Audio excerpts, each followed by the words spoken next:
Hi guys, my name is Lo. Welcome back to my channel.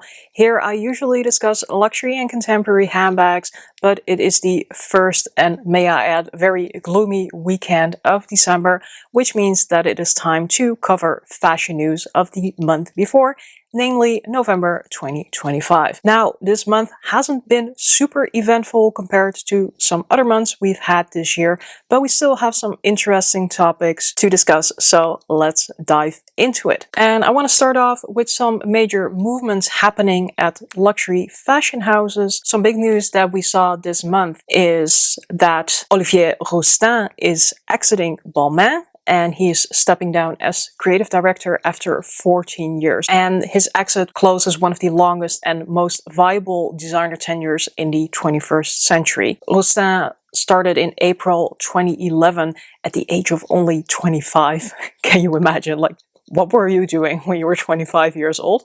Definitely not leading a major luxury fashion house. And this also made him the youngest non-founding designer to lead a major Paris house since Yves Saint Laurent at Dior. Also, importantly, he was the first black person appointed creative director of a heritage French house across all of its design areas. And under his leadership, Balmain saw enormous growth. The revenues grew tenfold during his time there, reaching an estimated 300 million euros. Despite his success, Balmain's recently appointed leaders are committed to putting in place a different creative direction to drive future growth, which means, unfortunately, that Rousteing has to make way for another creative director. And of course, he's done some spectacular things, so I'm very curious to see where he will go next and what he will be doing. Then we also have a business update regarding Marc Jacobs, and I've touched upon this before, at least in one fashion news, perhaps even two editions. So as you may know, the brand is set to leave LVMH for a new owner, and the long rumored sale of the brand to Authentic Brands Group, or ABG, now seems to be officially moving forward. And just as a little recap for LVMH, this move is part of a strategic portfolio reshuffle. They're also, for example, considering selling their stake in Fenty Beauty. LVMH has been growing really fast for the last couple of years. Not all of their brands are doing equally well.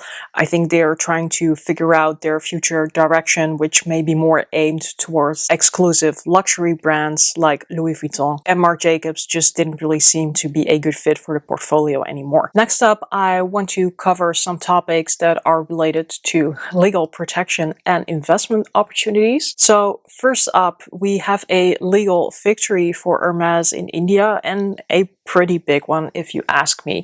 So a Delhi High Court has recently declared that the three-dimensional shape of the Birkin bag may be considered a well-known trademark. And this decision came from a trademark lawsuit Hermès brought against a company accused of making knockoffs. And I find this to be very interesting because, as easy as it usually is to protect like brand names and logos and that kind of thing, it's generally very difficult to protect designs when it comes to fashion. And that is why it's usually like a big no-no to make a dupe of a bag and then actually put the branding on there as well. Like, that will get you in a lot of trouble, but just making a dupe without the branding is usually okay because the design of the bag itself is not necessarily protected. And generally, when I see these sorts of cases moving forward, courts will often come with the judgment that it's very hard to determine that the design is actually from a particular inventor or from a particular brand, or they just make a claim like, you cannot trademark this. Like, it's not special or original or creative enough, like that sort of arguments. Don't quote me on this because I'm not like a legal expert, but when I read about these sorts of cases, that is what I often see. So I was quite surprised that this court has come to the conclusion that the actual shape of the Birkin is something that can be trademarked.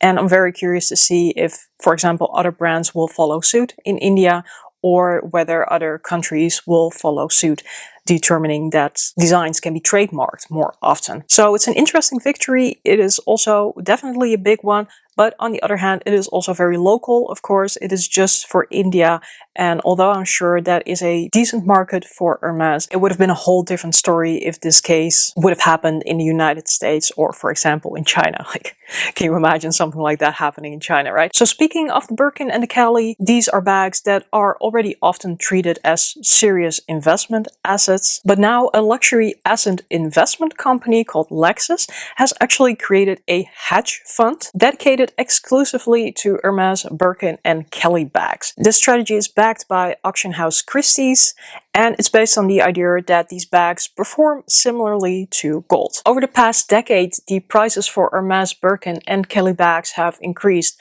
by an average of about 5% annually on the pre-love market. So apparently it is worthwhile to formalize this one way or the other into a hedge fund.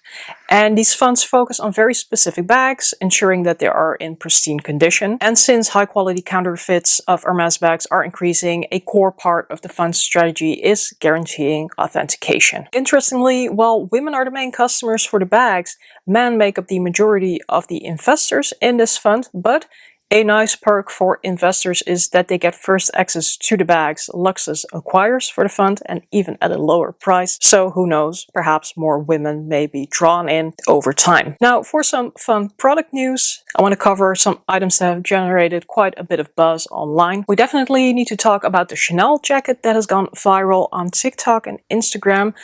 A video showed a Chanel jacket that reveals a secret pattern only when it gets wet. So when the water touches the surface, the recognizable double C monogram pattern appears. And this visual surprise is based on water-reactive textile technology. So this treatment or ink, it reacts to moisture, bringing out a hidden design that also fades away when the garment dries, so the effect is reversible. It's a playful visual experience. I can see it appealing to both more of the quiet as well as the loud luxury lovers. It's called the Coco Neige jacket and it's made from cotton and silk. Although the buzz is huge, Chanel is being fairly quiet about the technical details and the availability of this jacket. On the topic of high-value exclusive items, we must discuss an extremely limited drop from Louis Vuitton. So I think last month we covered like the Murakami art collaboration collection, which also had bags that were at insane prices. But it seems that Louis Vuitton might be taking it even further. An exclusive 18 karat gold Louis Vuitton x Timberland 6-inch boot has serviced in Tokyo, and this collaboration is part of Pharrell Williams designs for LV. Like, if you look at it, personally I'm not surprised.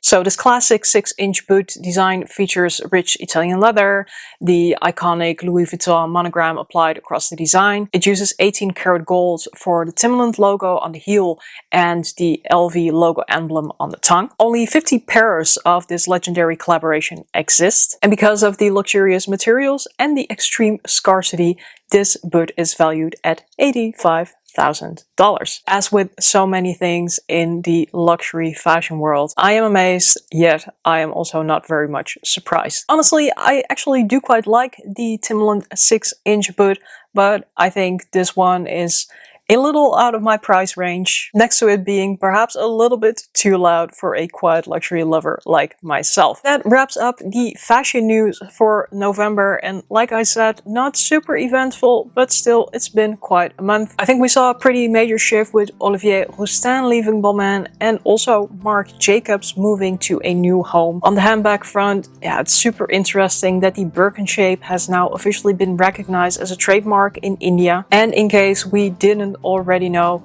investing in a Birkin or a Kelly is now becoming as serious as investing in gold, thanks to new luxury hedge funds. Let me know in the comments down below which piece of news was most surprising or interesting to you. I want to thank you so much for watching. Please like and subscribe, that always helps a girl out. I will see you next week for a new video. Take care, and as we say in Dutch, doei!